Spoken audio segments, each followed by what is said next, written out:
Hello friends and tax made easy channel में आपका स्वागत है। आज हम डिस्कस करने वाले हैं हेल्थ और एजुकेशन सेस क्या होता है और इससे हमारी इनकम पर क्या इम्पैक्ट होता है।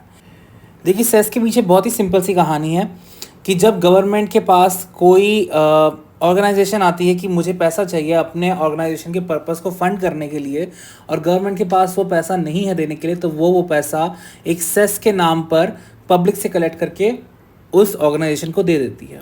अब इसे ज़रा विस्तार में समझेंगे तो बहुत सिंपल सी बात है। देखिए, जैसे कि रूरल एरिया में अगर कोई एजुकेशन प्रोवाइड करने वाली ऑर्गेनाइजेशन है, वो गवर्नमेंट के पास आएगी, प्लीज़ गवर्नमेंट आप हमारे को पैसा दीजिए क्योंकि हमें अपनी इस ऑर्गेनाइजेशन के पर्पस को फंड करना है, हमें रूरल एरिया में एजुकेशन प्रोवाइड करनी है जिसके लिए हमारे पास अभी उतना इनफ्लो कैश का नहीं है और हमें आपकी मदद चाहिए। अब गवर्नमेंट मदद करना चाहती पर गवर्नमेंट के पास खुद पैसा नहीं है और जनरल पब्लिक से कहती कि अब आपके इनकम टैक्स के ऊपर हम एक सेस नाम का एडिशनल टैक्स कलेक्ट करेंगे। सीधी सी बात है, अगर आप पहले 10,000 का टैक्स पे कर रहे थे तब आपको अब 4% ऊपर और देना है टैक्स के ऊपर, यानी कि 10,400 हो जाएगा। और ये सेस जब गवर्नमेंट के पास आएगा तो गवर्नमेंट के पास पैसे का काफ़ी इन्फ्लो हो जाएगा, जिस इन्फ्लो के साथ वो अब बहुत सारी ऑर्गेनाइजेशंस की मदद कर सकती है उनके पर्पस को फंड करने में।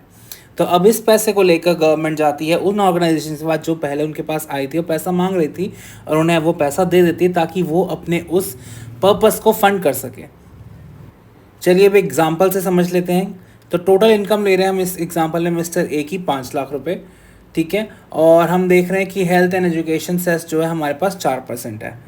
अब हम देखते हैं कि उनकी एज क्या है। मिस्टर ए 45 ईयर्स ओल्ड हैं, तो ये हमने कल सीखा ही था कि 45 ईयर्स के ऊपर कौन सी टैक्स स्लैब रखती है। तो हम अब उनकी टैक्स लायबिलिटी कैलकुलेट करेंगे और उन्हें कितना सेस पे करना है वो कैलकुलेट करेंगे।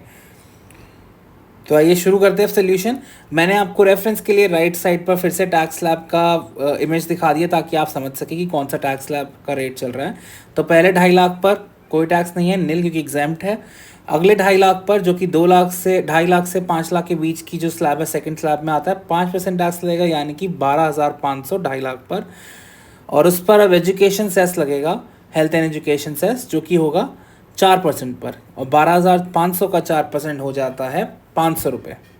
अब हम टोटल कर लेंगे, यानी हमारा टोटल टैक्स लायबिलिटी आ गई है 13,000 की, यानी कि हेल्थ एजुकेशन सेस हमने पे किया 500 और टोटल टैक्स लायबिलिटी है 13,000 की।